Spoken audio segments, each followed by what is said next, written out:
Bienvenidos a todos a estas jornadas de Abacip, a unas jornadas que, como sabéis, van a tener 2 sesiones. Hoy estamos en la primera de ellas hablando de imagen pública y protocolo.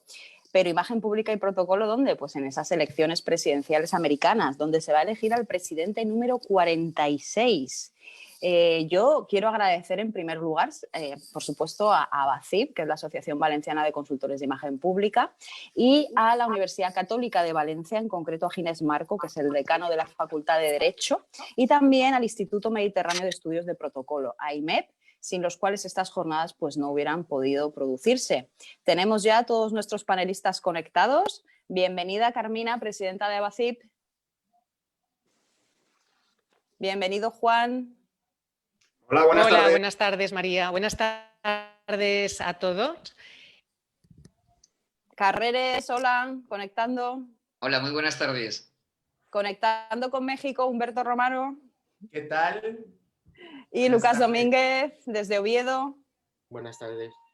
Pues chicos, estos son los panelistas de hoy, iré presentándolos poco a poco, pero primero y después de los agradecimientos reitero a la Universidad Católica de Valencia, en concreto a Ginés Marco, decano de la Facultad de Filosofía, y a IMEP, el Instituto de Estudios de Protocolo del Mediterráneo. Quiero agradecer también a Carmina Abad, que es presidenta de Abacip, con la que os dejo, que nos dirija unas breves palabras y paso a presentaros a los ponentes y comenzamos. Carmina, cuando quieras. Bueno, pues gracias, María. Buenas tardes a todos. Gracias por vuestra asistencia y participación en estas jornadas online sobre elecciones americanas organizadas desde Abacip en colaboración con la Universidad Católica de Valencia y el Instituto Mediterráneo de Estudios de Protocolo. Unas jornadas que abordarán todos los aspectos fundamentales que componen la comunicación política en la campaña de las elecciones de Estados Unidos 2020 entre Donald Trump y Joe Biden. Abacip es la asociación europea más grande de consultores de imagen pública, diría que la única del mundo. Entre nuestros asociados se encuentran profesionales del marketing, la comunicación, la imagen personal, el coaching, la sociología y el periodismo.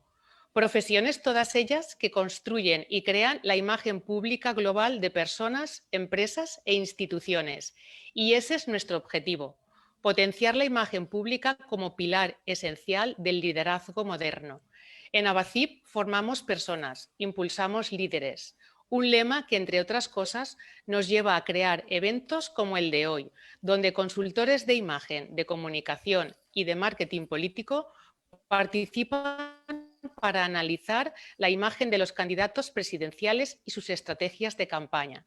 Una visión global de las campañas electorales americanas desde la perspectiva de 10 consultores de España, México y Venezuela. Y con ello doy paso al inicio de estas jornadas.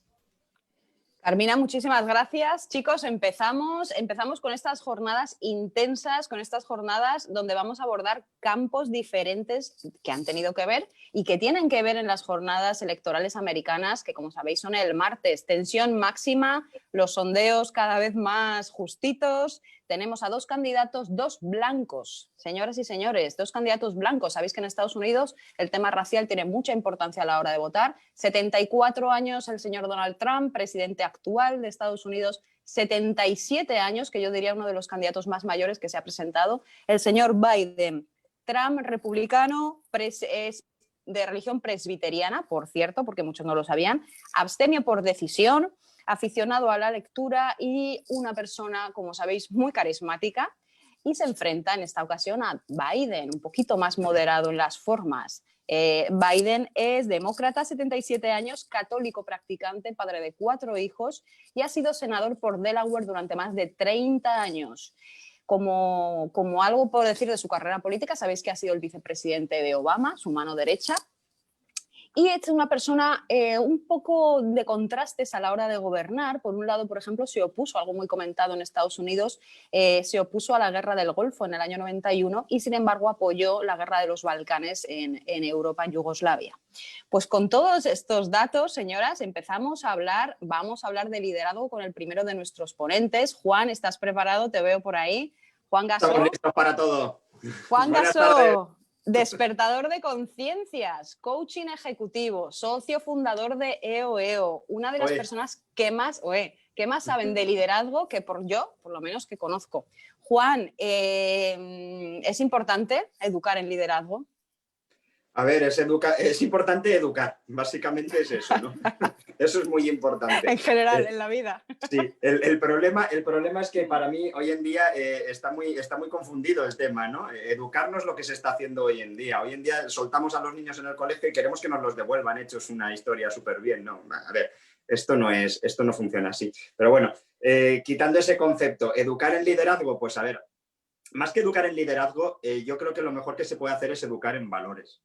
Educar en valores va a conllevar que luego quien pueda ser líder, quien quiera ser líder, y a fin de cuentas tiene que mover más esa pasión o ese querer más que el buscar otra cosa, ¿no? Yo quiero ser líder no, que me mueva por dentro, que tenga algo que realmente que me apasione ese liderazgo. Ahí es donde salen los buenos. El que es líder por un interés, digamos, no voy a decir ilegítimo, ¿no?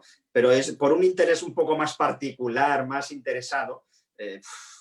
Tenemos casos ya hoy en día aquí en España suficientemente documentados que no son precisamente lo mejor que pueden pasarnos. Así que bueno, Juan, es importante educar. Una pregunta, porque en Estados Unidos, hablando del tema de la educación en los coles, de la educación importante en valores que deben efectuar los padres, en Estados Unidos sí educan a los niños en temas de constitucionalismo. Es decir, para ellos el Estado, para ellos la Constitución, sobre todo su Carta Magna, para ellos los padres fundadores, de hecho hacen teatros en las escuelas, lo hemos visto todos en las películas, pero para ellos eso es importante. Es símbolos como su bandera, símbolos como Abraham Lincoln, símbolos como George Washington, son tan importantes que lo estudian de chiquininos en los colegios. ¿Por qué aquí en España no se realiza, no se hace? Mira, acabas de dar con una de las claves. Bueno, primero quiero disculparme porque tengo una voz un poco cogida. Tu voz es maravillosa, pero bueno, genial, nos gracias. encanta, nos chifla. Bueno, acabas de dar con una de las claves. Ellos se sienten orgullosos de lo suyo, porque se han formado ellos mismos. Su país es suyo y así lo entienden. Aquí no. Aquí en España venimos de una democracia muy joven, de hace 40 años, y se hubo que romper con el régimen anterior.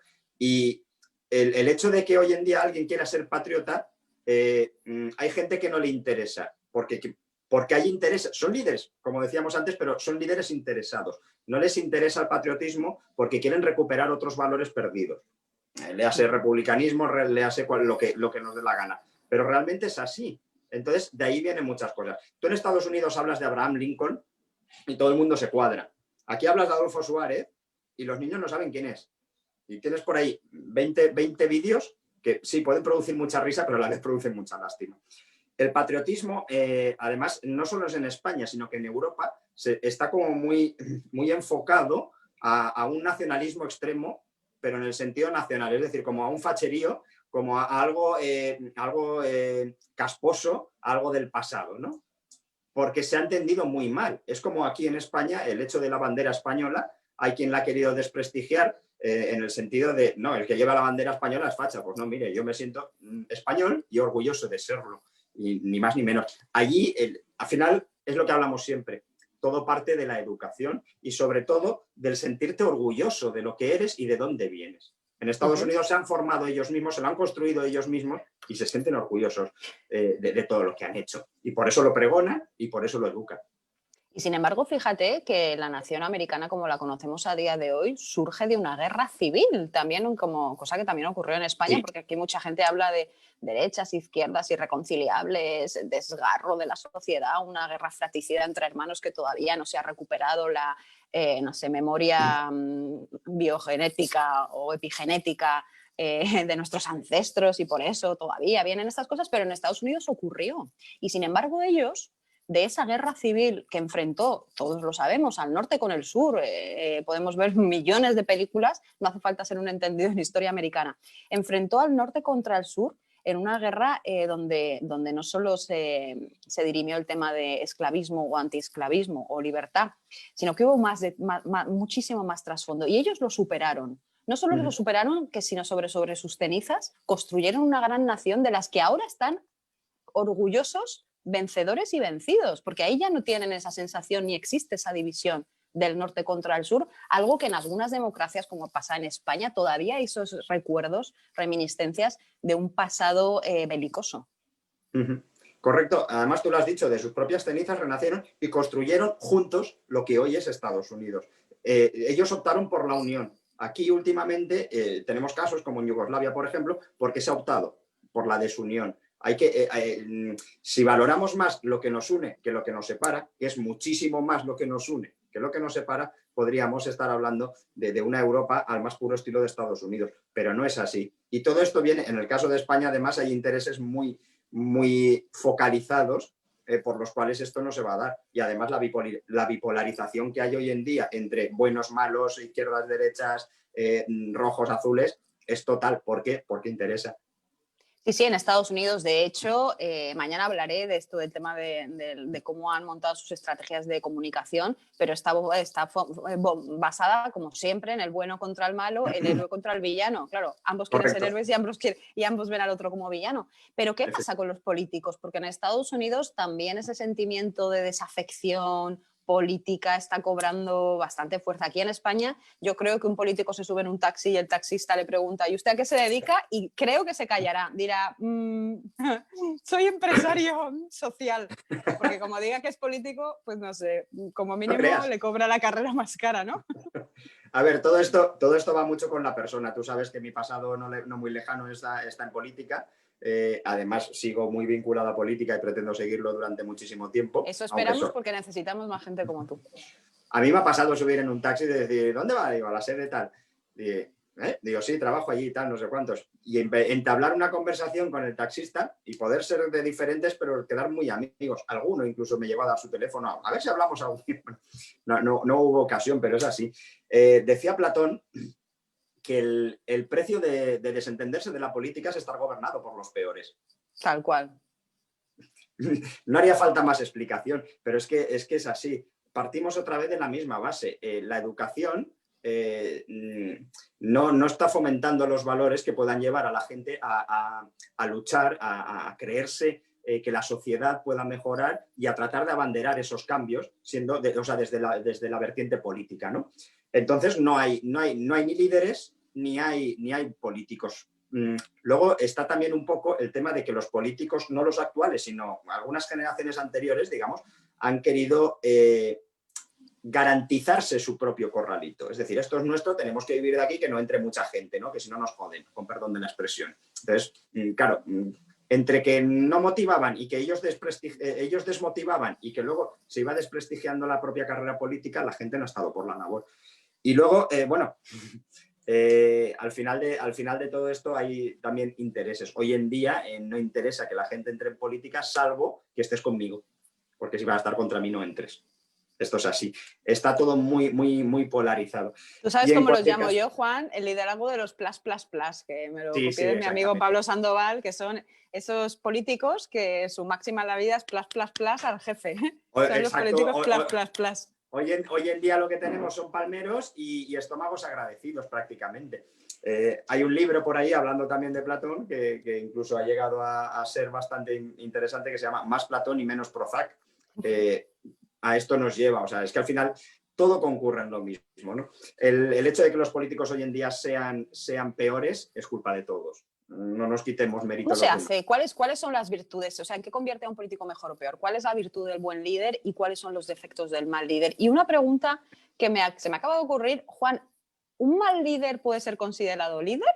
¿O se le quita el adjetivo de calificativo de usted no es líder? Usted es un mamarracho. Esa es una muy buena pregunta, ¿vale? Pero un mal líder sería un líder que no arrastra. Mira, tenemos un amigo, Jordi, que nos hizo conocer a una definición de liderazgo muy buena, que dice que el líder es aquel que tiene la capacidad de visualizar un futuro, ¿no? De comunicarlo de forma que todo el mundo sea capaz de entenderlo y de movilizar a toda esta gente para alcanzar objetivos que por ellos solos no serían capaces de alcanzar. Esta definición de liderazgo, que ya digo que es de Wayne Bennis, si no recuerdo mal, perdón, de Warren Bennis, perdón, disculpad, de Warren Bennis, a mí me gustó mucho. Y es verdad, o sea, visión, comunicación eficaz y capacidad de movilización o de influenciar. Eso es un líder. ¿Hay líderes? Sí. ¿Buenos o malos? Depende. Mientras cumplan con estas 3 características, se les puede considerar como líderes. Luego, el fin que estén persiguiendo, eso es lo que puede definir que sean buenos o malos para nosotros. Pero realmente serían buenos líderes porque están arrastrando gente a un fin común. Otra cosa es que nosotros estemos de acuerdo o que ese fin común sea beneficioso para el resto de la sociedad, ¿no? Y luego, características del buen líder, pues en base a esto, imagínate, para visión, pues hay que ser guía, hay que saber delegar, hay que prever el futuro, hay que saber adelantarse, ¿no? Para tener una buena comunicación, pues hay que saber sobre todo escuchar. ¿Cuántos líderes de hoy en día escuchan? De verdad. Supuestos líderes, pocos, muy pocos. Hay que tratar de ser muy neutral. Luego hay que inspirar a la gente para poder influenciarles. Para esto, una de las mejores maneras que hay es el ejemplo. Aquí te puedo dejar ya y con eso podríamos terminar. Esas serían un poco las características del buen líder. Fomentar el crecimiento, apreciar los logros, etc, etc, etc. Podemos entrar a debatir mucho. Pero básicamente, visión, comunicación y capacidad de influenciamiento y de movilización. Sí, ahora mismo no recuerdo quién, que el jefe tiene la gente, pero el jefe tiene el cargo, pero el líder tiene la gente. ¿Cómo son los liderazgos de Trump y de Biden? Porque ambos tienen gente y algunos hacen más ruido que otros. Mira, basándonos un poco en esta misma definición, ¿vale? Podríamos decir, ¿Trump es un líder? Políticamente hablando. ¿O simplemente ha llegado a una posición de presidente y eso le ha arrastrado a la gente? A ver, sí que es verdad que para conseguir ganar las primeras elecciones ha tenido que movilizar al personal, ha tenido que tener esa visión, él lo tiene, además en sus empresas mucho más. Ha tenido que comunicar eficazmente, aquí podemos poner algún tachón, ¿no? Y luego ha tenido que movilizar al personal, ¿de acuerdo? Sí que es verdad, sí, ha cumplido como líder para ganar unas elecciones. A partir de ahí, y como presidente de los Estados Unidos, el tema del liderazgo puede ponerse un poco más en entredicho, porque hay algunas cosas de estas que no está cumpliendo, ¿de acuerdo? No las está cumpliendo a rajatabla. ¿Como líder se le puede considerar líder? Sí. Otra cosa es que nos guste lo que persigue, el fondo, el fin. Pero como líder se le puede considerar como líder. Y como líder en cuanto a sus empresas no estarían donde están si no fuera un líder y manejara. Para mí Trump, por ejemplo, abusa en exceso de algunos estilos de liderazgo, como el directivo, el command, el de haz esto porque lo digo yo, ¿no? O el pace setting que se llama, ¿no? Que es aquí y ahora haz lo que yo diga, porque me tienes que seguir, vamos todos juntos, es lo que toca ahora. Pero sin un motivo aparente, ¿no? Entonces, claro, ¿eso qué pasa? Al final quemas equipos. Claro. En cuanto a Biden, ¿es líder o es producto de las circunstancias? Esta sería mi pregunta. ¿Por qué? Pues porque Biden ha estado ya ha sido vicepresidente, ha intentado presentarse a la presidencia, no lo consiguió. Te voy a poner un caso comparable y creo que vas a estar de acuerdo conmigo, con Mariano Rajoy. Mariano Rajoy casi fue presidente por cansino, con todos mis respetos. Ojo, no estoy diciendo que fuera un mal presidente. Estoy intentando poner cara a jugadora de póker, pero no he podido. Mariano Rajoy posiblemente haya sido uno de los mejores presidentes de los últimos tiempos. Hasta aquí puedo leer. Pero Mariano Rajoy no ganó por liderazgo propio, ganó un poco por producto de circunstancias. Porque poco a poco se fue desgastando el rival y él se fue mejorando un poco. Cuando realmente demostraba la fuerza que tenía era en el parlamentarismo y en las distancias cortas. Y cuando fue presidente, pues tuvo sus altibajos, como casi todo el mundo. Pero realmente Mariano Rajoy no ganó las elecciones producto de su liderazgo. ¿Era líder? Sí, influenciaba en gente y tal. ¿Con más o menor capacidad? Bueno, ahí podemos entrar. Pues Juan, muchísimas gracias. Yo te quería hacer una pregunta con respecto, creo que lo ibas a decir ahora mismo, que a nivel de fortaleza y a nivel de presencia pública, comparando a Trump con Biden, sí es cierto que Trump es un camión y Biden es un coche eléctrico, por decirlo de alguna manera. Un gatito, es un gatito. Biden es un gatito y Trump es un león, ¿no? Mejor aún. Por usar un poco... Mejor aún. Alguno de los vídeos que han salido por ahí, ¿no? Tal cual. A ver, tienen cosas a favor y cosas en contra, pero realmente poco más o menos lo has definido ahí. A favor de, por ejemplo, de Trump está el patriotismo, la visibilidad y que es un arrollador nato, ¿no? Que tiene mensajes claros y simples que la gente entiende. Por otro lado está pues, el excesivo ego, la mala imagen que pueda transmitir con algunos gestos, etcétera. Y sobre todo algunos caprichos un poco políticos en algunos momentos. La imagen que ha transmitido con el tema del COVID ha sido penosa. Y sin embargo es el presidente que ha llevado la reforma fiscal más grande a Estados Unidos y que ha llevado la economía de Estados Unidos, y no lo digo yo, que yo simplemente soy el mensajero. No. Y que ha llevado la economía de Estados Unidos al mayor tiempo de estabilidad. Y por cierto, otro dato que os quiero dar a vosotros y a los telespectadores que nos están viendo, es el presidente que no se ha metido en ningún conflicto bélico. Siendo él tan belicoso, no se ha metido en ni uno, ni ha llevado ni una sola tropa a un conflicto bélico, cosa que todos los anteriores sí hicieron, entre ellos Biden, por cierto, como vicepresidente. Correcto. Ni siquiera con México ha sido, ¿verdad, Humberto? Humberto ahora nos hablará. Ha tenido conflicto. Con México lo intentó, pero al final ahora nos contará Humberto exactamente cómo ha quedado ese conflicto, ese muro.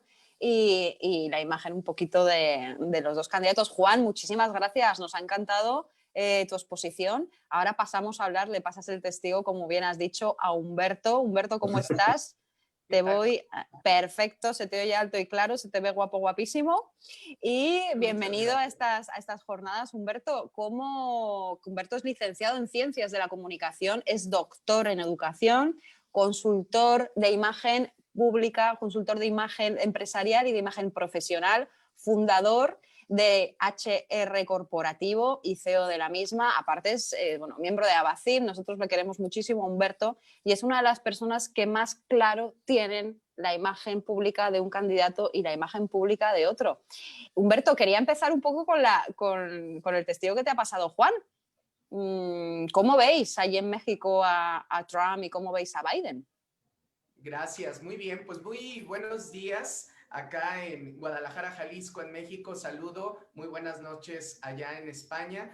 Y sin duda, de verdad, dos personajes controversiales que al final, pues obviamente la imagen pública de uno más que de otro han sido deterioradas, ¿sí? Y sobre todo se ha visto también involucrada en escándalos. Entonces, mi compartir para todos ustedes hoy en este webinar tiene que ver precisamente con la proyección, con esa proyección que se ha reflejado, que desde el punto de vista comunicacional, como lo sabemos, en apariencia, comportamiento y comunicación, pues obviamente ha tenido esa proyección, reitero, un deterioro en ambos candidatos. Sin embargo, bueno, sobre todo vamos a dar ahora sí que aspectos muy, muy claros de cada uno de ellos. Esta imagen pública, con algunos factores que me permití preparar para ustedes, tienen que ver con la identidad, tienen que ver con la vestimenta, con el comportamiento, con el discurso y con la actitud. No puedo quitar de dimensionar estos 5 aspectos que sobre todo hoy nos han reflejado a todo el mundo. Y desde luego aquí en México, claro que tenemos una idea muy clara. Nos hemos visto de alguna manera en algunos momentos poco hermanados, pero sin embargo, bueno, al final, de alguna manera, es un país vecino con el cual tenemos mucha relación y mucho contacto, ¿no? Algo muy importante, y voy a empezar con Donald Trump. Mucho protocolo, pocos modales y quizá una imagen pública no correcta. En imagen siempre vamos a decir correcto o incorrecto. Y mucho protocolo, ¿por qué? Porque obviamente hasta donde hemos visto, obviamente ha tenido él apariciones con organizaciones de alto impacto y pareciera perfecta. Siempre cuidada su apariencia, pero que de pronto los pocos modales deterioran la imagen pública. Una imagen de revelo, una imagen quizá de reniego, una imagen en donde la última, y no dejaremos mentir, es cuando de pronto aparece sin la mascarilla o cubrebocas, y que esto pues obviamente a todo el mundo, y bueno, principalmente fue muy criticado aquí en México, en donde quizá ¿cuál es el mensaje que se está dando? Ese mensaje en donde no quiero, en donde no pasa nada, en donde el discurso quizá, pues obviamente es un discurso que no tiene esos aspectos que hoy estamos buscando a nivel mundial, que es la empatía, la asertividad, el tratar de generar precisamente una comunidad de solidaridad y apoyo a esta pandemia mundial que estamos viviendo. De ahí que entonces, algo que sí puedo resaltar de manera muy específica y muy puntual es que ha habido mucho protocolo en muchas situaciones, pero desgraciadamente Donald Trump ha manifestado pocos modales en esa imagen pública y que se liga mucho a lo que decía Juan, sobre todo en ese punto de liderazgo. Ha sido un liderazgo encaminado a un impacto desde el poder, más no de la autoridad. Hay que recordar que en imagen podemos tener la autoridad, pero quizá no el poder, o viceversa, podemos tener el poder y no la autoridad. Y ha sido principalmente una imagen pública que toda su connotación ha estado reflejada en un autoritarismo. Incluso, si me voy a la apariencia dentro de la indumentaria, pues vamos a ver que los colores siempre son oscuros. Los pequeños detalles en rojo o quizá tinto, lo cual manifiesta un tipo clásico, elegante, pensando en la calidad particular como estilo que le define, pero que al final del día sigue siendo una imagen autoritaria, una imagen pública que en el estereotipo de la opinión compartida por todos a través de la percepción mental creada, ha sido precisamente a través de un autoritarismo, en apariencia, en comportamiento y quizá, reitero, con pocos modales. En pocas palabras, de hecho, la etiqueta la ha desbaratado, donde si el protocolo es orden, ha cuidado el orden, pero no ha cuidado las formas, y esto ha roto con esa etiqueta. Si quisiéramos hablar en este sentido a contraposición de John Biden, bueno, efectivamente, y comparto con todos ustedes, estamos hablando de un tractor contra un carro, ¿no? Compacto. Pero este carro compacto manifiesta una imagen pública de mayor sensibilidad, mayor empatía. No hay que olvidar la niñez y que algo que John Biden tiene, independientemente de cómo haya llegado, de las formas al poder, ha sido una imagen, y lo voy a poner así para poder entenderlo. En Walt Disney hay dos extremos. Están los extremos maléficos, en imagen donde están los picos, las formas angulosas, estaríamos hablando de Trump, pero están las princesas, están los cuentos de hadas, están las figuras onduladas y que suavizan, digamos, las figuras románticas, contra una figura así, maléfica, contra una figura mucho más romántica. Si pudiéramos pensar, sí, son dos hombres clásicos, dos hombres elegantes, pero que en algún momento hablaríamos de un estilo mucho más, a veces hasta dramático, y otro que en algún momento puede ser romántico. John Biden tiene una historia que contar. John Biden tiene un éxito más allá y que sí, efectivamente también empresarial, no hay que olvidarlo, pero que sin duda alguna, tanto en el deporte y yéndome a su biografía y en algunos otros aspectos personales, va a resaltar bien, no ha tenido el impacto protocolario, en este caso como Donald Trump. Evidentemente también es una persona que en las formas de conducción y los buenos modales ha sabido comportarse. Así es de ahí que en algún momento yo sí considero, y sobre todo mi aportación en este sentido, es que precisamente uno ha generado una identidad a través de una construcción incluso semiótica, con un conjunto de signos duros, ásperos, rígidos, encaminados al poder. Sin embargo, John Biden ha generado una identidad encaminada a la autoridad, al respeto, a la elegancia, a la cortesía. Que en la vestimenta los dos puedan estar manifestados iguales, sí, reitero, con esa elegancia al ser clásico, pero todavía incluso se ve mucho más fresco y sobre todo cálido, cálido con calidez John Biden. No estoy tomando partido y mucho menos estoy siendo extremista en cada uno de ellos, solo resaltando cualidades que incluso en el discurso personal, tanto de apariencia, comportamiento y comunicación, se ve reflejado. ¿Y qué decir de la actitud, no? Que al final del día, pues cada uno, desde luego, lo refleja en esa proyección de la educación que ha manifestado con los buenos modales. Humberto, Es parte de mi aportación. una pregunta. ¿Cómo ha afectado el tema de COVID? Porque claro, en medio de unas elecciones americanas es la primera vez en la historia que yo sepa. Bueno, claro, en el 1900 en la gripe española también hubo elecciones, pero ¿cómo afecta a su imagen el tema del COVID? Porque Trump ha intentado salir fortalecido como, bueno, principio negacionismo total, después tiene COVID, después ya se cree lo del COVID, pero intentan darle esa visión de heroicidad, ¿no? De cómo yo he vencido a esto. Y por contra tenemos a Biden, que a mí no me parece que tenga una mala imagen pública, ni mucho menos. Lo que pasa es que, claro, en comparación con esa potencia de Trump, sí que se le ve un poquito bajo de decibelios, que en mi opinión, coincido contigo, no es ni muchísimo menos malo, al revés, él ha intentado pues transmitir esa moderación. Pero sin embargo, Trump sí ha intentado ponerle el cartelito pues, desde Sleepy Joe hasta, no sé, no se me ocurrirá a muchos, pero ha dicho grandes barbaridades del pobre Joe Biden. ¿Cómo ha afectado el COVID a toda a sus imágenes públicas?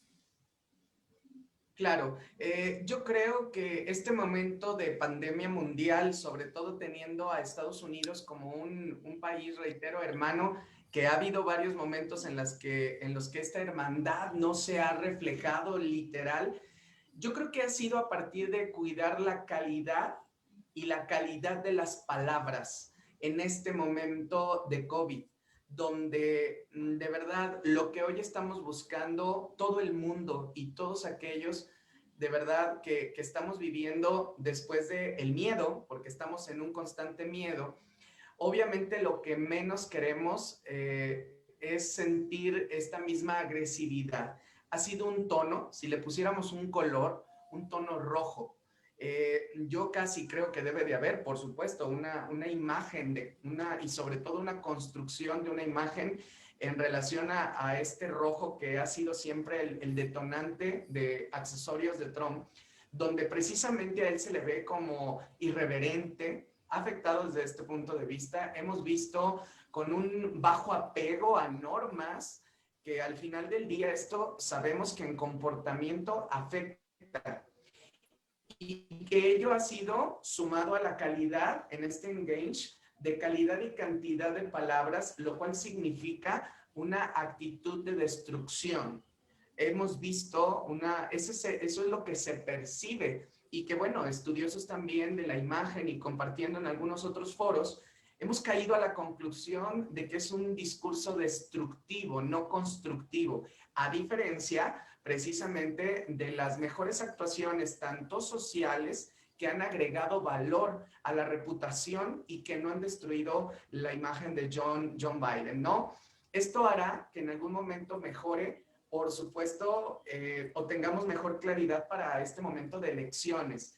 Ahí es donde ha afectado en la percepción. Al final nosotros lo sabemos, la imagen es percepción y la percepción a través del tiempo obviamente se va a construir eso que llamamos reputación y prestigio.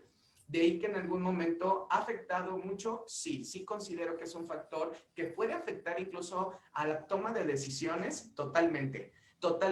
Ahorita, a diferencia de otros momentos de elección, quiero decirles, el maestro, para mí el maestro incluso lo reflejó en su libro El método Obama, 100 claves de comunicación. Yo recuerdo muy, muy claro el primer punto de esos 100 puntos clave que Obama deja en este libro que se llama así, El método Obama, 100 claves de comunicación. Limpio por fuera, limpio por dentro. Y cada uno de estos veíamos bajar a un presidente dinámico, enérgico en el hangar, donde siempre había una actitud y un rostro de asertividad. Hoy podemos ver un rostro enajenado, discontento, no feliz, simplemente con una actitud de reniego, ¿sí? A lo que obviamente la decisión y el momento de campaña también nos va a hacer, desde luego, no tener ninguna empatía y menos estar a favor. a probar la diferencia, y yo quiero hablar desde mi país, a probar la empatía, a probar un poco esa cercanía, eso que en imagen pública llamamos tener conexión. Hoy tenemos que estar más conectados que nunca con las figuras públicas, sea un artista, sea un deportista, un político o cualquier figura pública. Esa es la propuesta. Así es de que este momento yo siempre lo defino como es un momento más allá de dificultad, es un momento de oportunidad. Y no creo desde esta trinchera que a lo mejor Donald Trump lo haya utilizado como oportunidad.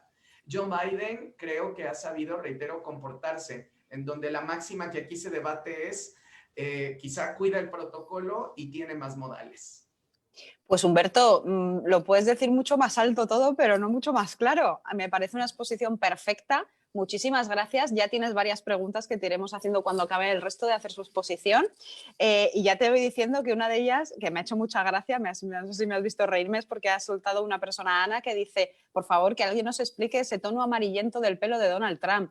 Y por cierto, a todos los ponentes os vayáis preparando la pregunta de ¿por quién votaríais vosotros? Que esa la haremos al final. Humberto, muchas gracias por hacernos esta simple, tan sencillo y con unas palabras tan fáciles de entender algo tan complejo como es cómo se han construido las marcas personales o la imagen y la apariencia de estos dos candidatos. Me voy a pasar con Lucas con un tema que te va a chiflar porque es la muletilla de estos candidatos. Don Lucas, ¿le tenemos por ahí?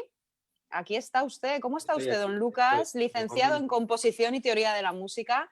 Lucas es compositor, que lo sepan todos, porque es uno de nuestros abacipers, además de junta directiva, y él es músico de carrera, pero de profesiones, consultor de imagen, técnico superior de protocolo y ceremonial, consultor de imagen pública y protocolo, y hoy nos trae un tema que, señoras y señores, ha generado una expectación, Lucas, que yo no te quiero decir ni las preguntas que hemos recibido sobre tu tema de las primeras damas.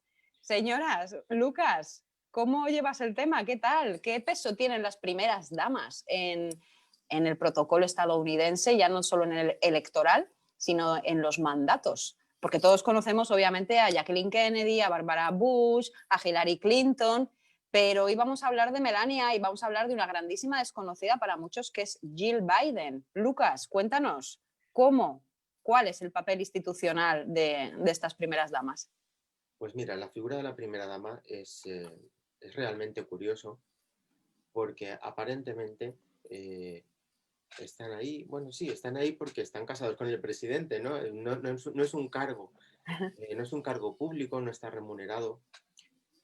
Sin embargo, la función que tienen como herramienta de imagen pública e incluso en algunos casos como extensión del propio presidente, tiene un peso inmenso. Y fíjate, yo lo he visto mirando un poco por encima a todas las primeras damas que han habido así de la historia, y me he dado cuenta de que no solo es el cargo que tienen como figura institucional, sino también la importancia que tienen como una herramienta que ha servido para poner a la mujer en un lugar destacado. Siempre nos fijamos en el hombre, siempre es el presidente, ¿no? Sin embargo, como antes decía Juan, creo que ha sido, detrás de todo gran hombre hay una gran mujer. Una mujer sorprendida. Bueno, Es fíjate, broma, es broma, es broma. Es el bueno, chiste fácil. sí, bueno, fácil, chiste y real también. Fíjate, Martha Washington. Hombre, doña Marta, la primera dama. Es la única persona en el universo conocido que puede decir que se llama primera dama. Fue la primera dama de los Estados Unidos. Casada, obviously, con George Washington. Cierto, sin embargo, ella todavía no tenía ese tratamiento. Es decir, en aquella época el presidente era él y ella simplemente era su esposa. Sin embargo, ella se hizo con el cariño de todos los ciudadanos y empezaron a llamarla como Lady Washington. Me encanta, a morir. Lady Washington, que además es un tratamiento que viene de Gran Bretaña, es un tratamiento británico, absolutamente. Claro. Lady es el tratamiento que se le da a la esposa de un lord o de un ser. Ella nunca jamás tuvo ese tratamiento de primera dama, o de FLOTUS, que son las siglas en inglés de primera dama de Estados Unidos. Sin embargo, ya tenía ciertas funciones que fueron configurando lo que después sería ya algo típico de una primera dama, como por ejemplo, en su caso, ella empezó a preocuparse por los soldados heridos en la Guerra de la Independencia. Me encanta el papel, claro que sí. Muy bien. Claro, aquello tenía una función que, claro, seguramente ella ni se planteó que aquello fuese algo positivo para su marido o para el mandato de su marido. Ella lo haría porque seguramente le salía del corazón, ¿no? Y porque hacían falta, obviamente, había muchos heridos, había que cuidarlos y toda ayuda era poca. Sin embargo, aquello estableció un precedente. Y poco a poco, todas las esposas de presidentes que han habido a lo largo de la historia han ido ocupándose de una actividad social concreta. Cada una ha elegido la que más le ha gustado y han colaborado con ello, ¿no? Se han comprometido y lo han realizado. Como he dicho antes, ella jamás llegó a tener ese tratamiento de primera dama, pero sí que fue posteriormente. Creo que fue una sobrina de, a ver si recuerdo el nombre. Del único, ya sé quién me vas a decir, el único presidente que no se ha casado. Exacto, un presidente que no se casó jamás, fíjate. Y... Me sale Carter, pero no era Carter. No, no era Carter, era de 1870 y algo, 50 y algo. Ya nos saldrá. A ver, amigos, estáis en directo, por favor que alguien se meta en Google, a no ser que haya un cerebrito por ahí que lo sepa, que nos diga cuál es un presidente que no se casó y cuya sobrina adoptó el papel de First Lady, porque no tenía, este hombre no se había casado. Entonces, si alguien nos lo puede poner por Facebook, tenéis... Creo que era James Buchanan. Buchanan, sí, Buchanan. Cierto. Exacto, Buchanan. jamás se casó, vaya lapsus.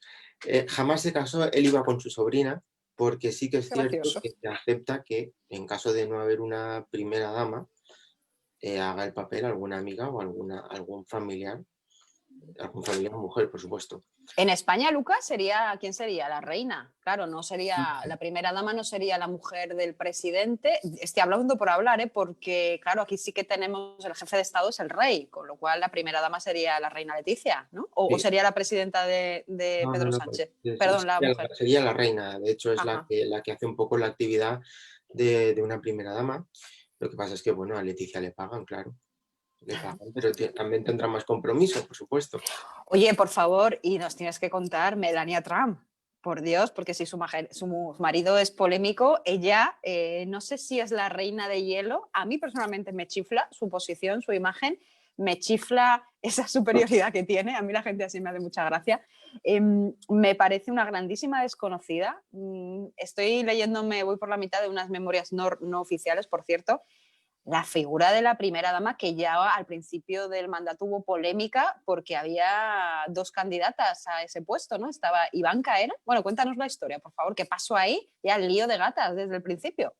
Bueno, tengo que decir de Melania que a mí al principio me resultaba un poco fría y... Mi corazón. Sí, no podía yo con ella. Al principio, Después fue cambiando. Según iba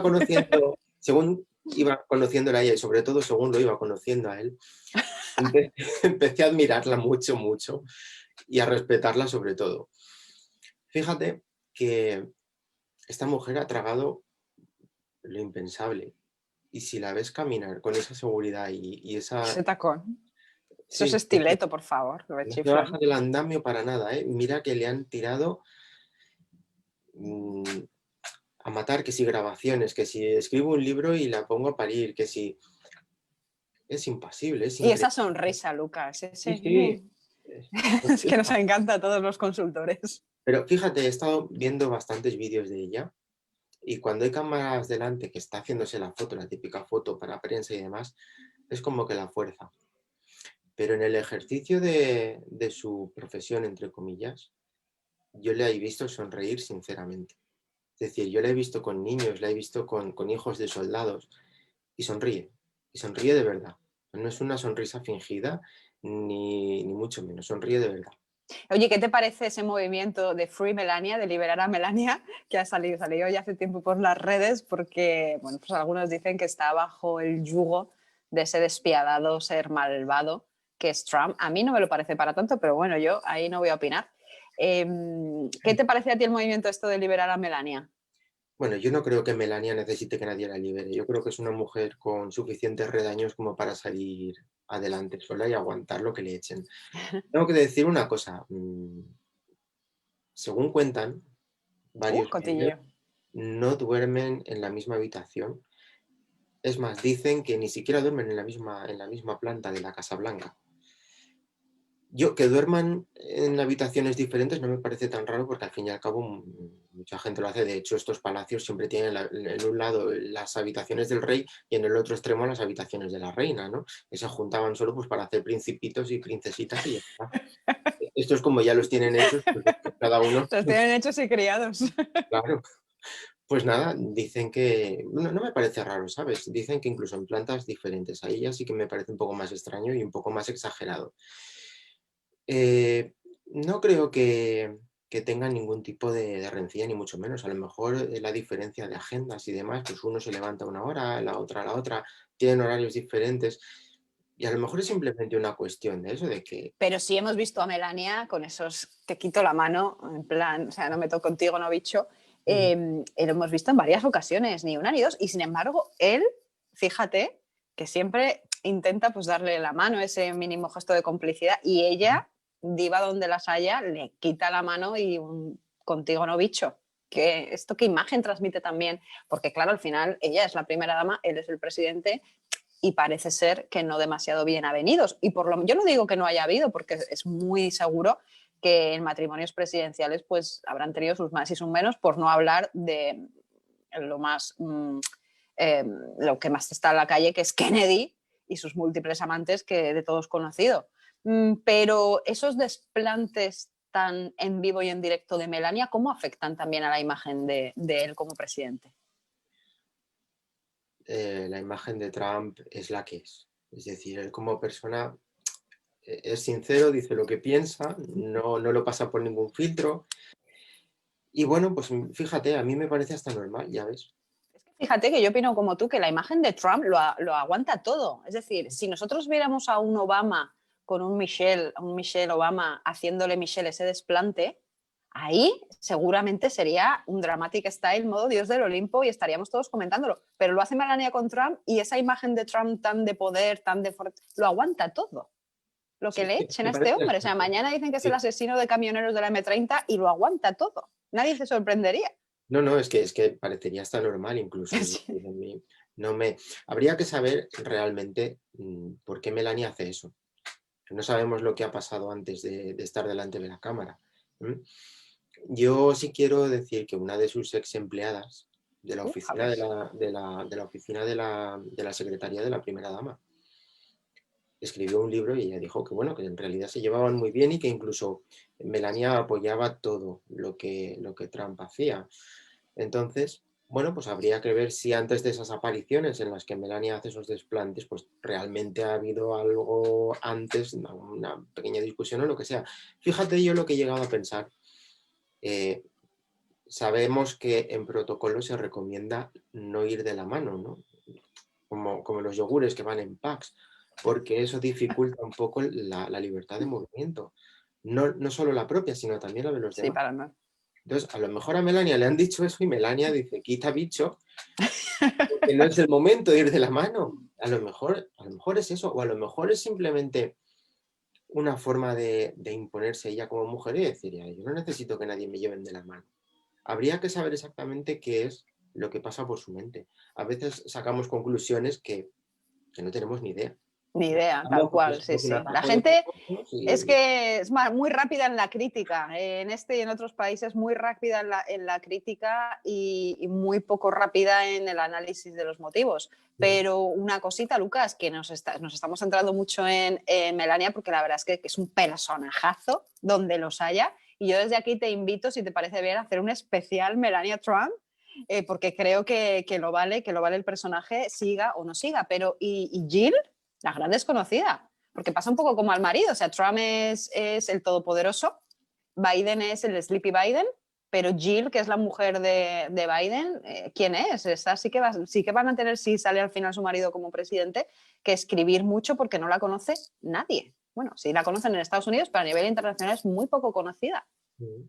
Sí, es curioso porque fíjate, Biden fue vicepresidente durante la administración Obama. Por tanto, ella fue la segunda dama, que no es un término muy, muy utilizado, pero sí existe. Qué Lo que pasa gracioso, es la segunda que dama. se considera un poco rimbombante y no se utiliza mucho, pero ella ha sido segunda dama durante todo ese tiempo que su marido ha sido vicepresidente. Tiene una historia muy interesante, trágica, pero que al mismo tiempo eso la humaniza muchísimo. Biden no es su primera mujer, es su segunda esposa. Biden es viudo. Él perdió a su primera mujer en un accidente de tráfico junto a una hija que tenía con un añito, que murió también. Poco después conoció a Jill, se enamoraron, se casaron. Jill adoptó, por supuesto, a los dos hijos que quedaban de Biden. Y bueno, pues una historia muy bonita, porque ya has visto que han llegado muy lejos, han llegado hasta hoy. Una mujer muy, muy sencilla, muy discreta, muy agradable. Nunca dejó de trabajar, algo muy positivo para su imagen pública. Es decir, ¿En qué trabaja ella, ya que es? ella es profesora de lengua inglesa, es doctora Ajá. en lengua inglesa y da clases. Ha dado clases en un psiquiátrico para adolescentes, si mal no recuerdo.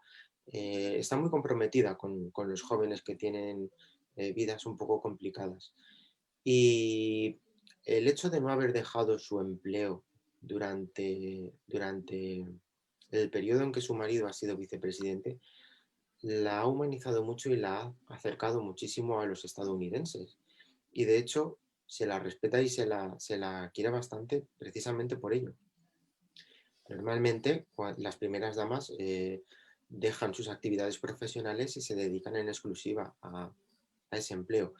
No sé si en este caso lo querrá hacer del mismo modo, es decir, no sé si va a continuar dando clases de inglés. Probablemente no, pero seguramente algo se le ocurra para estar en contacto con los adolescentes. Y seguramente esa sea su causa, los adolescentes con problemas. Y ella, que está especializada en el tema, es doctora en educación, creo que va a utilizar todos sus conocimientos y toda su experiencia para hacer un buen trabajo como primera dama, en caso de que salga elegida. Oye, Lucas, y una última pregunta, porque estaríamos contigo, ya te digo, hablando de estos temas toda la tarde, pero ¿cuál es tu preferida? ¿Cuál ha sido tu primera dama, por el motivo que sea, preferida? Es difícil, ¿eh? Es lo mismo que si me preguntas cuál es mi plato favorito, pues todos los que me quepan. No sé, cada una es admirable por unos motivos, ¿eh? Mira, de Michelle Obama me encanta su frescura. Sin perder las formas. ¿Y su huerto ecológico? Sí, su huerto ecológico, efectivamente. Yo también quiero un huerto. Me encanta Michelle Obama. Melania también está muy comprometida con la infancia. En el caso de Jacqueline Kennedy, por afinidad, me encanta también que estuviera muy comprometida con la cultura y el arte. Fue ella quien fundó la Asociación de la Casa Blanca, la convirtió en un museo, para que no se perdieran los objetos originales, para que la casa no se modificara excesivamente en temas de decoración y para que pudiese estar un poco abierta al público. Y aquello fue maravilloso. Es más, Jacqueline Kennedy consiguió que la Gioconda viajara a Estados Unidos. Qué gran momento. El primer gran viaje de la Gioconda, ¿no? Claro, cada una tiene su encanto, cada una tiene su punto y es muy difícil elegir a una. Es muy, muy difícil elegir a una. También tengo que decir que Jacqueline Kennedy fue muy astuta porque en aquellos tiempos, en los años 60, yo creo que casi todos los americanos tenían una televisión en casa. Y ella lo supo aprovechar. Lo supo aprovechar, pero de forma muy natural, ¿eh? Es decir, ella se mostraba en casa pues como una ama de casa, entre comillas, porque desde luego, como mi madre no es, faltaría más. Pero sí que mostraba esa naturalidad en televisión, sí que abría las puertas de su casa como una anfitriona, que es realmente el papel de primera dama, el de anfitriona de la Casa Blanca, el de organizar las actividades y los eventos en Casa Blanca. Por tanto, cada una tiene su encanto. ¿Y con quién te quedas? Es imposible. Cada una a lo largo de la historia, Betty Ford, por ejemplo, muy comprometida con los derechos ante la ley, la igualdad de Sí. derechos ante la ley. ¿Con cuál te quedas? Es imposible elegir. Coges, Cada una tuvo su momento, claro. claro, claro, y todo ello apoyando siempre el mandato de su marido, porque fíjate, Claro. Melania está muy comprometida con los temas de infancia. Y fíjate que el lema de la campaña de Trump fue volver a hacer América grande. Pero claro, el futuro son los niños, ¿no? Entonces Tal cual. empieza por abajo. Y ella está enfocada en la infancia, entonces de alguna manera está reforzando ese mensaje. Aparte de que siempre los nenes dan ternura, ¿no? Sí, los niños, ya sabes que en comunicación digital decimos que cuando sales con un niño con un plato de comida, los likes se suelen disparar. Y con un Lucas, que nos... perrito. Exactamente, nos quedamos sin tiempo, pero de verdad que en otro momento retomamos esto y haremos algún tipo de votación o algo haremos con el tema de las primeras damas, que es un tema muy, muy, muy interesante y quedaría para muchísimo más. Ya estamos teniendo en YouTube bastantes preguntas sobre el tema que luego te las pasaré. Muchísimas gracias, Lucas. Gracias por tu participación. Y ya hemos hablado de las primeras damas, señoras y señores, hemos hablado de los candidatos presidenciales, hemos hablado de los liderazgos, pero ahora vamos a hablar de todo lo que representa un presidente de los Estados Unidos con nuestro gran amigo y experto profesional en temas de geopolítica, don Pablo Carreres, que está por ahí. ¿Está usted silenciado? Desiliénciese, por favor. Perfecto. Muchísimas gracias. Don Pablo Carreres, spin doctor, consultor en imagen pública, en comunicación, consultor en relaciones institucionales, ha trabajado con políticos de muchas partes de España y bueno, para mí es un placer estar hoy contigo porque sabes que aparte de todo nos une, a mí por lo menos me une hacia ti un profundo respeto como profesional y una gran amistad. Así que Pablo, gracias por estar aquí. Gracias por darnos la visión que nos vas a dar. Cuéntanos cómo está afectando todo este tema electoral a nivel de geopolítica aquí en Europa o en Latinoamérica. ¿Cómo están afectando estos posibles cambios o no cambios?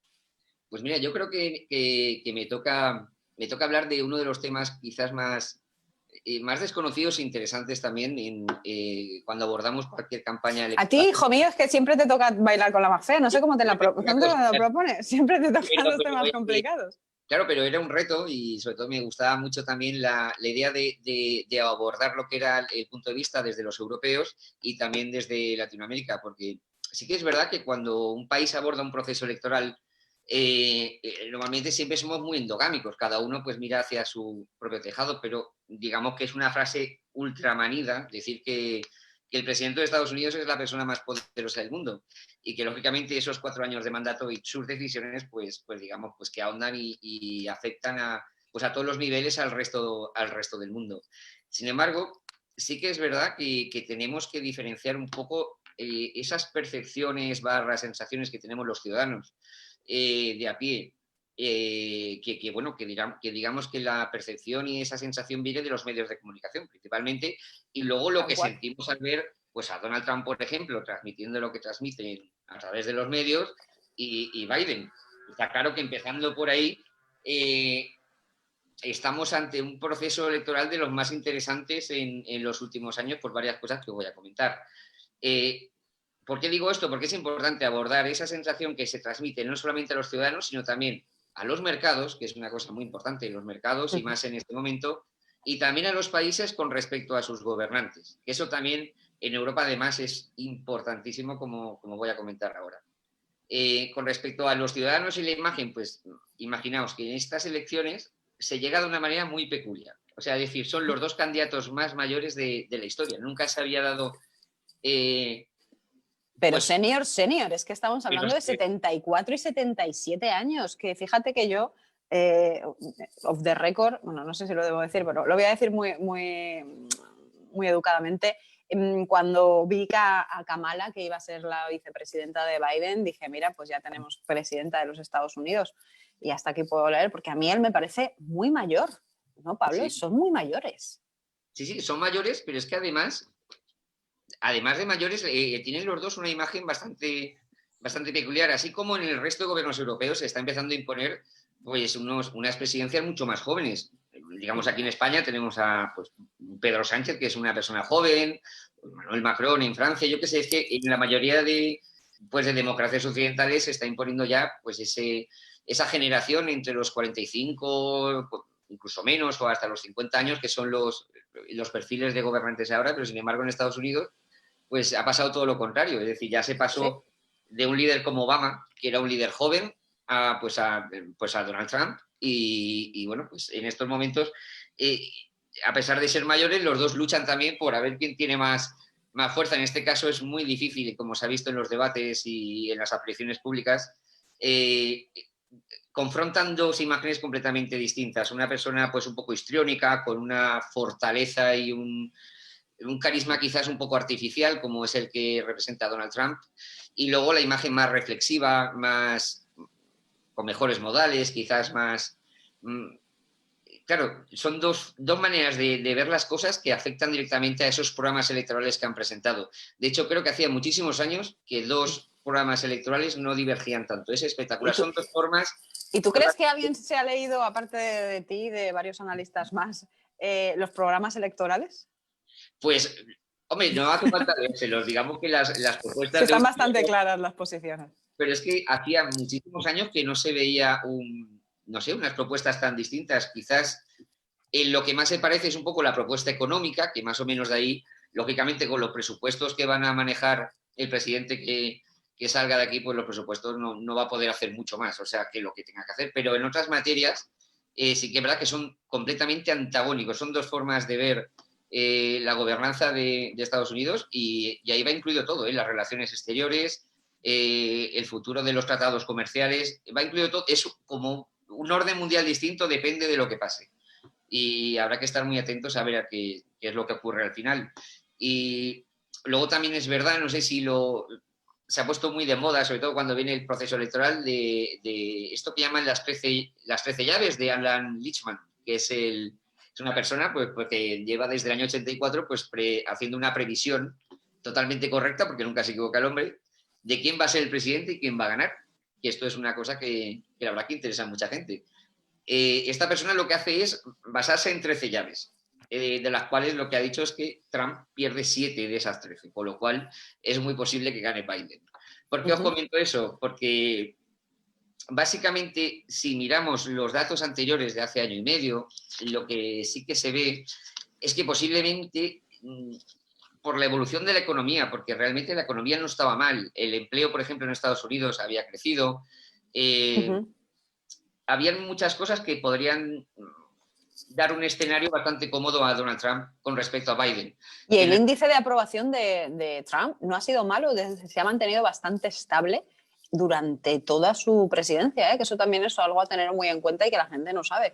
Sabéis que en Estados Unidos pues, se hacen muchísimas encuestas para todo, y quien no lo sepa, por favor, que vea El ala oeste de la Casa Blanca, que ya estáis tardando, tenéis que seguir esa serie. Bueno, pues los índices de aprobación de los presidentes es un índice muy fiable para saber, para tomar la temperatura del pueblo, y ya han estado mantenidos. Entonces, ¿qué va a pasar? O sea, cuéntanos, Pablo, ¿tú qué opinas? ¿Qué va a pasar? Es decir, ¿tanto va a cambiar la política, en nuestro caso que nos afecta es la exterior?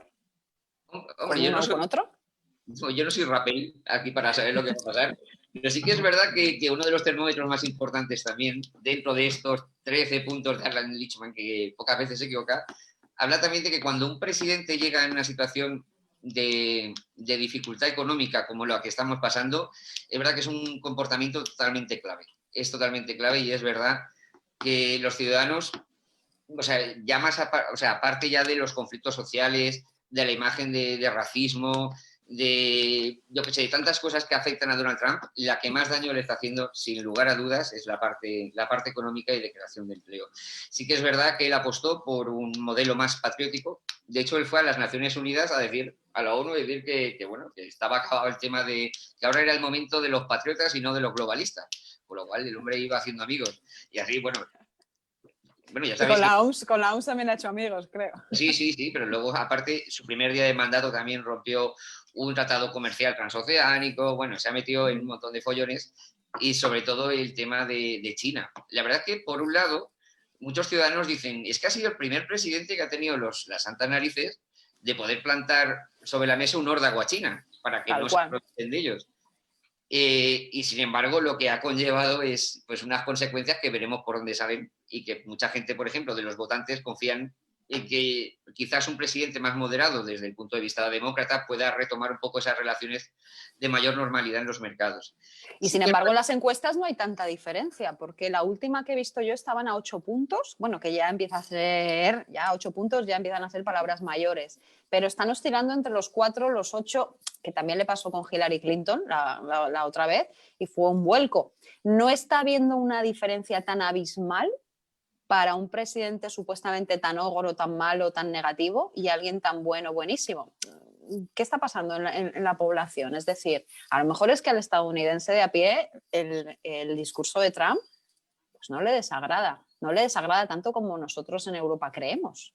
Ya, la verdad es que también es un poco por la estabilidad normal y habitual. Normalmente los presidentes suelen repetir, suelen ganar el segundo mandato, eso más habitual.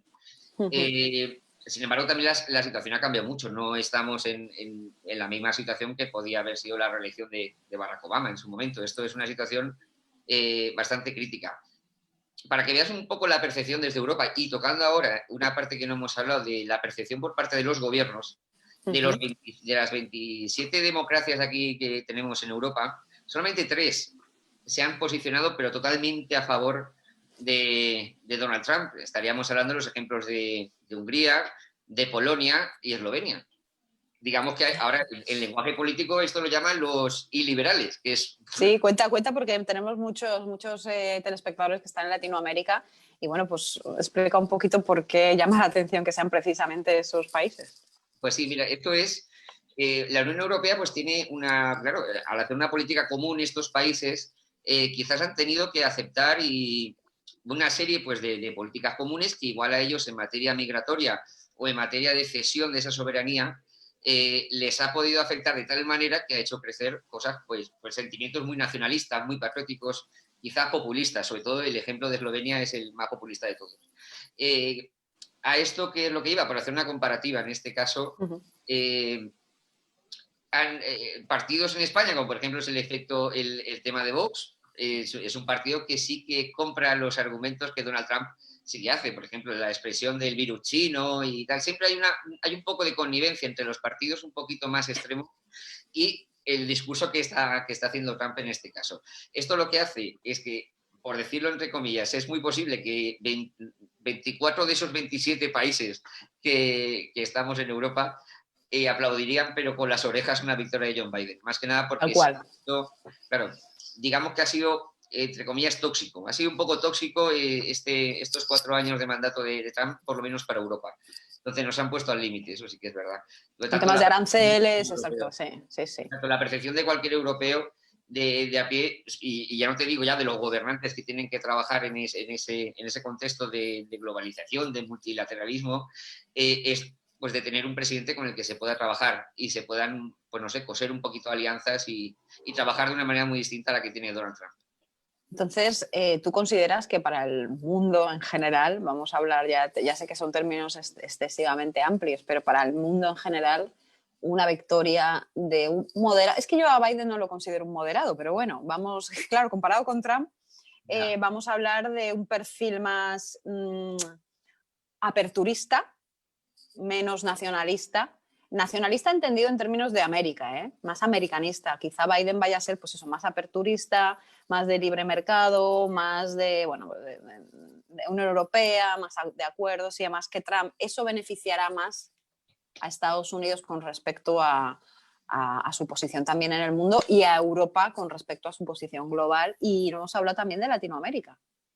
Exactamente. Ahora, para hablar de Humberto Latinoamérica, nos ha dado varias pinceladas también, pero ¿cuál es tu posición? ¿Tú crees que Biden es mejor candidato para los intereses de Latinoamérica? pues yo creo que habría que ahondar un poco más. Realmente son las primeras elecciones donde el voto hispano o sea, digamos, los censados con derecho a voto superan con creces ahora pues el de los afroamericanos. Afroamericano.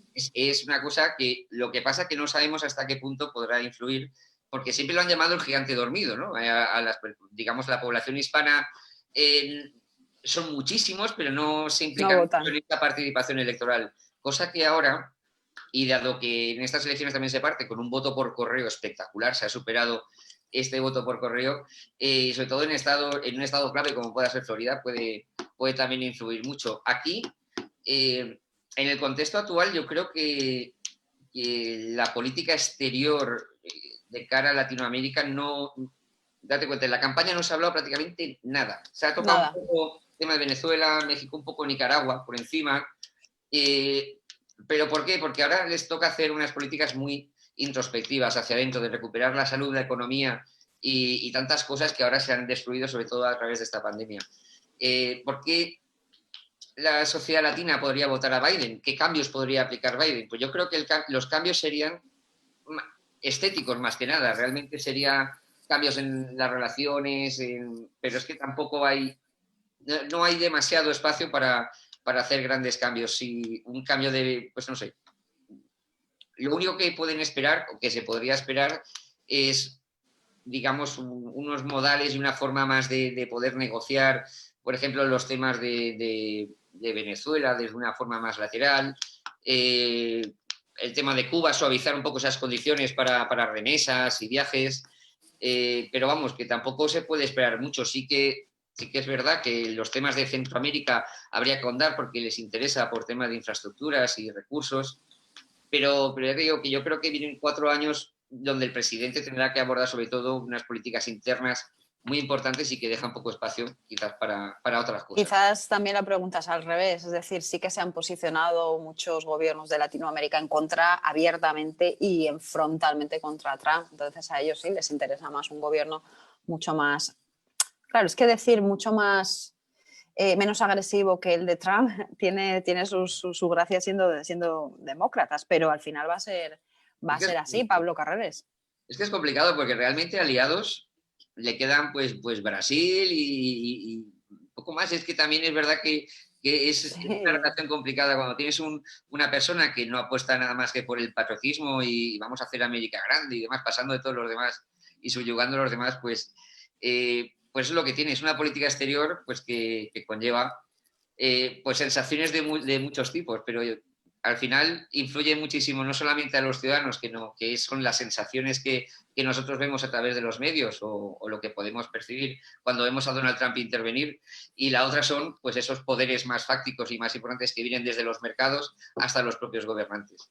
Mañana hablaremos con J. Carmona también de temas de geopolítica, de cómo afecta a nivel económico más en profundidad pues cierta política arancelaria de Trump en contra pues cómo podría beneficiar una política pues mucho más laxa en estos aspectos como la que propone Biden. Pablo, pues muchísimas gracias por tu intervención. Tenemos un montón de preguntas y se nos está echando el tiempo encima, así que si os parece, chicos, voy a pasar a intentar resumiros las genéricas porque estamos recibiendo preguntas genéricas para todos los ponentes y después preguntas más concretas para alguno de vosotros.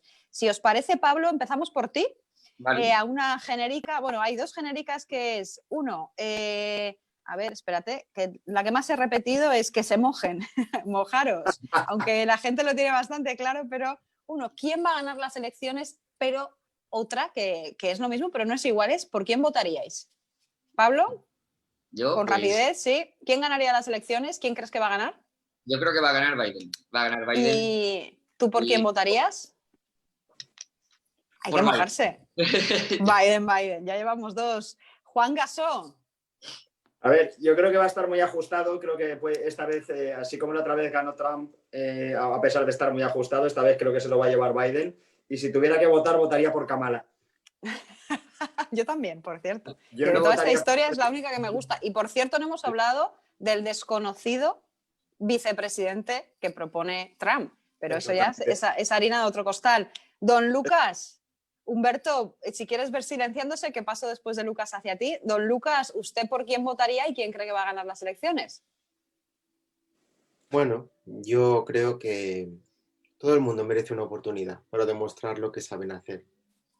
Pues hasta claro, vamos, te cojo la respuesta para ambas opciones. Romano, Humberto, desde México, ¿tú quién crees que va a ganar y sin embargo quién te gustaría que ganara? Ok, me gustaría que ganara alguien que en estos momentos nos diera empatía, asertividad. Pero que mójate, no, Humberto.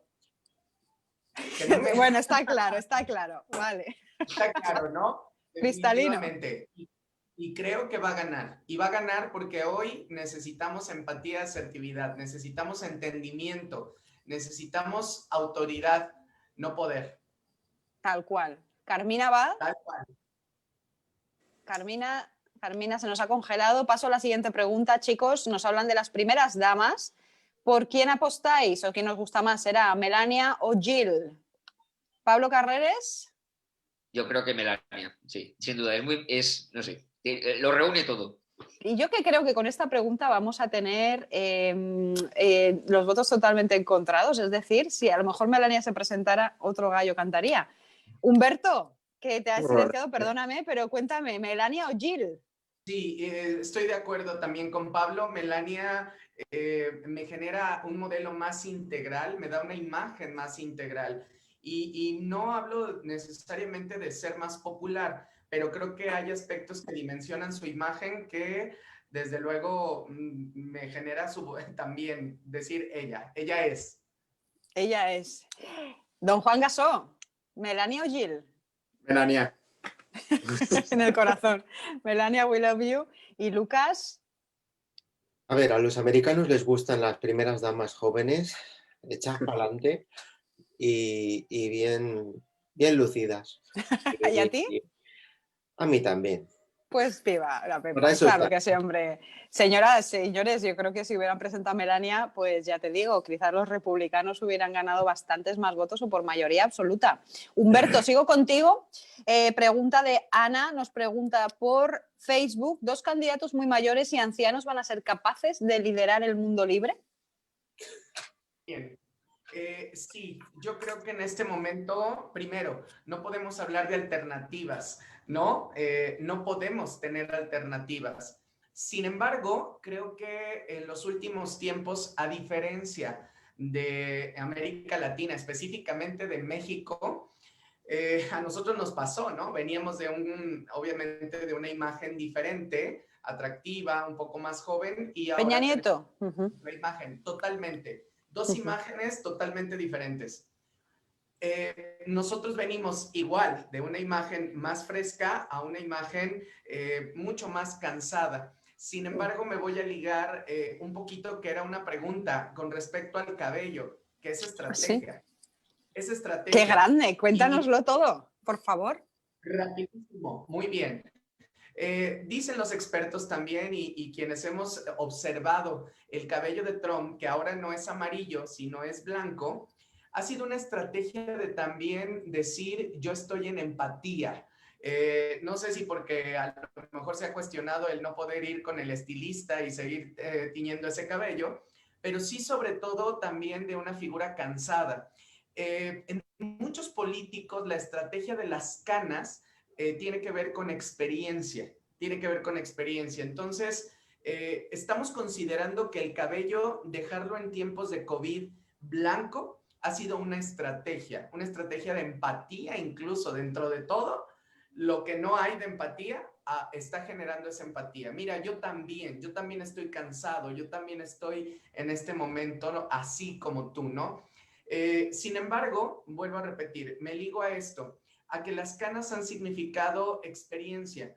Y yo creo, independientemente, hoy estamos buscando experiencia, pero reitero, con empatía, con asertividad, eso que de verdad mundialmente requerimos. Otra vez, requerimos autoridad, mandato. estadismo, no rebelión, no queremos enojo, Sí, estamos porque cansados. sí. ahorita Sin de- dramas, por favor, los dramas. ¿Cuánto drama, cuánto daño hace el drama? Sí. Uy, y cuán fácil es cortar el drama, por cierto, pero cuánto daño hace el dramatic style y el ruido, ¿verdad? Que a veces nos desoyen. Humberto, me quedo contigo porque tenemos a Lil que nos pregunta tu opinión sobre Melania Trump.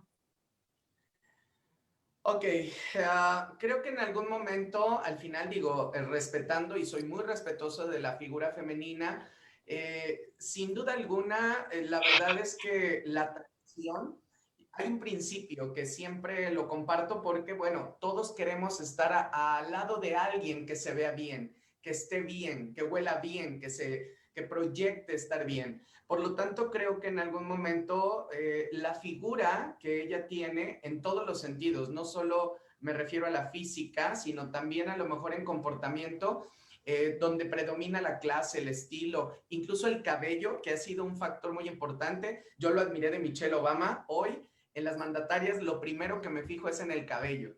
Y el cabello es donde se muestra el linaje en muchos de los aspectos de una dama. Entonces, me quedo con eso, me quedo con una opinión de refinamiento, de ordenamiento, de armonía en muchos aspectos de su imagen pública. Y eso creo que puede beneficiar, eso beneficia mucho, ¿no? Tal cual, me ha encantado, Humberto, me ha encantado. Seguimos con Pablo Carreres, conecta el audio porque esta va para ti y ya te digo yo que es complicada. Sí, creo que está conectado. ¿Quién es Soros y por qué todo el mundo habla de él? Has hablado de Polonia. A Soros al presidente de Polonia ha prohibido la entrada a Soros en el país. Sí. A ver, la figura de Soros es realmente controvertida. Y yo creo que traspasa quizás los límites de entendimiento y conocimiento doméstico de cualquier persona. ¿Podríamos decir que es el supervillano del Sí, planeta? pues yo creo que más que el supervillano es una persona que ha alcanzado tal nivel de poder, pero ya no solamente el poder económico, porque aquí en España tenemos personas de los más ricos del mundo y no van por ahí conspirando y tejiendo Pues como sí. si fueran marionetas. Pues sí. O sí, no sabemos. Pero sí, la No, verdad es que no. pero quizás sí que es verdad que hay mucha leyenda alrededor, es como lo del Club Bilderberg y este tipo de cosas que, claro, juegan tanto dentro de ese oscurantismo y esa opacidad de todo lo que se decide y lo que hacen, que también genera pues una avalancha de opiniones y de historias pues cargadas de misterio y de movidas. Sí que es verdad que solo representa un cambio social, una forma diferente o quizás, no me gustaría llamarla avanzada, porque yo creo que está un poco desnaturalizada de entender la vida y la gobernanza de cualquier país. Pero ¿quién es? ¿Quién es ese hombre? Como diría la canción, ¿quién es ese hombre? ¿Quién es Soros? ¿De Pues dónde sale? Cuéntanos, o sea. Pues es un magnate muy poderoso, el cual, pues, digamos que parece que tenga la culpa de todo lo que pasa y todos los cambios que hay en la sociedad. Es que siempre necesitamos las sociedades, como en las familias, como en la vida, todos necesitamos echarle la culpa a alguien. Entonces, bueno, pues mira, por eso te decía yo lo del supervillano. Yo lo que le diría a la gente, que bueno, que sí que nos tiene que preocupar, ¿no? El que hayan quizás determinadas élites muy poderosas más allá de la propia democracia y de lo que votamos cualquier ciudadano, que hay mucha más historia y mucha más leyenda de lo que parece. Realmente al final los rumbos que va tomando las sociedades y todo lo que conlleva la política y la geoestrategia está más en manos de la persona que vota que quizás del poder que pueda hacer una persona o 5 personas reunidas en esa opacidad. Bueno, yo al menos lo creo así. Yo creo que cuesta muchísimo cambiar y hacer un orden social, y más pensando que eso se hace desde una mesa, escondidos en tal y que solo poniendo dinero. Sí que es verdad Teorías que de la las mano conspiraciones. está detrás de muchas revueltas y de la creación de ciertos modelos en cuanto a protestas, en cuanto a ciertas formas de pensar Pero, Tenemos a José Antonio López García, que pregunta, buenas tardes, lanza una pregunta al aire, ¿cuál de los candidatos y sus allegados están utilizando mejor las redes sociales? Esto, José Antonio, lo trataremos mañana, sin embargo, quiero saber, le voy a trasladar la pregunta a todos. Sabéis que mañana tenemos la segunda parte de estas jornadas donde hablaremos en exclusiva de comunicación y de marketing. Pablo, me quedo contigo. ¿De qué manera han influido las redes sociales y los perfiles de los candidatos en la percepción que se ha podido tener de los candidatos? pues la verdad es que el que rompió el molde y de verdad ha dejado un ejemplo espectacular para la historia de cualquier proceso electoral fue Barack Obama y su manejo de las redes sociales. Después de todo aquello, todo lo que veamos después, o es muy innovador o es muy difícil de valorarlo tan positivamente. Si hay una cosa que diferencia es el tratamiento que hace Donald Trump, por ejemplo, de su Twitter, es espectacular, espectacular. Nunca se ha visto a un presidente de Estados Unidos entrar al trapo de esa manera tan directa, tan ofensiva a veces. Y sin temblarle el pulso, ¿eh? Sin temblarle el pulso. Es un cambio totalmente radical, que contrasta mucho con la institucionalidad y el bonismo también pues, de Joe Biden. Digamos que en cuanto a gestión propia interna de las redes sociales, por supuesto que el gabinete de Trump lo está haciendo mejor. Sin embargo, tiene mucho más apoyo por parte de los medios de comunicación y asesores externos las redes de Biden. Humberto, ¿qué opinas tú del tema de redes sociales? ¿Cómo se ha visto la imagen pública de los candidatos más allá del offline, sino el online en redes sociales? Claro, respetando mucho por la temática que el día de mañana se abordará con especialistas de ello, creo que definitivamente coincido con Pablo en la parte de que Donald Trump ha hecho un excelente manejo de Twitter, donde sinceramente creo que esta parte es muy importante. Se ha tomado muy en serio el hecho de saber para qué sirve cada red. Y Donald Trump al menos lo ha hecho de una manera muy peculiar, reitero, en esta red social que es Twitter. Sin embargo, en el caso de nuestro otro candidato, la verdad es que no siento que haya tanto impacto en cuestión de redes sociales, desde mi apreciación. Creo que en algún momento la asesoría, vuelvo a repetir, la conectividad incluso con el objetivo que es el voto, ha sido de una manera diferente. Un discurso, un mensaje no tan digital en este sentido, utilizado en redes sociales como en este caso a mí me parece que ha resaltado más Trump. Tal cual, yo opino igual, yo creo que es que directamente Biden se ha sentado a esperar a ver cómo el otro metía la pata tras meter la pata, que también es una forma de ganar las elecciones. Don Juan Gasó, ¿qué opina usted de las redes sociales de los candidatos? ¿Cómo ha influido eso en la percepción de su liderazgo? Tal cual lo que acabas de decir. Mientras uno se espera ver pasar el cadáver de su enemigo, el otro ha utilizado las redes sociales con total naturalidad, ni más ni menos. Sí que es verdad que es admirable que un político de la talla del que está ocupando la presidencia de la Casa Blanca, nada más y nada menos, se exprese así en las redes sociales, para quitarse el sombrero, desde luego. Muy bien utilizadas, sí. Creo que han tenido bastante menos influencia, en lo que es esta campaña y desde luego solo por una parte. Por lo demás, bueno, creo que no van a decidir nada esta vez. Esta vez me parece a mí que tampoco, que lo que han hecho es echar la gasolina en ciertas partes y dirigir aspectos de la comunicación, pero como ha dicho Humberto, pues este tema en concreto lo vemos mañana. Lucas, opiniones. ¿Qué te parece la imagen? No hemos hablado de las redes sociales de las primeras damas, la verdad. Yo, si te soy sincero, a Melania sí que la sigo, a Jill ni la he buscado. ¿Y qué opinas tú? ¿Va a influir tema digital, no tema digital esta vez? Pienso que no realmente. Pienso que Biden está siendo quizá demasiado prudente, porque quiere ser tan prudente y dejar a Trump que meta la pata, que al final él está siendo bastante invisible en lo que son las redes. Quizá debería hacer un poquito más de ruido siempre desde su corrección, siempre desde su esencia, vamos. Trump, bueno, como hemos dicho antes, en la marca Trump entra todo. Sí, a Trump, vamos, lo que le echen, Sí. Señoras y señores, se nos agota el tiempo, que parece que no, pero llevamos 1 hora y media charlando aquí, estamos muy a gusto y podríamos estar hasta mañana a las 10, pero bueno, pues nuestro público también va teniendo cosas que hacer. Llevamos 1 hora y media en directo desde ABACIP, Asociación Valenciana de Consultores de Imagen Pública, Queremos agradecer, por supuesto, a todos los ponentes, queremos agradecer a la Universidad Católica de Valencia, que nos ha apoyado en estas jornadas, y al decano de la Facultad de Filosofía, don Ginés Marco, y queremos agradecer también al Instituto de Estudios de Protocolo del Mediterráneo por apoyar estas jornadas, por hacer que esto sea posible. Mañana tenemos la segunda parte, recordar, mañana hablamos de comunicación electoral y de marketing, y quiero dar las gracias uno por uno a don Juan Gasó, como siempre un placer, maestro, gracias por tu participación. Pablo Carreres desde Valencia, un placer darnos tu visión mundial del asunto. Humberto Romano, sabes que te llevamos en el corazón, muchísimas gracias. Nos has dado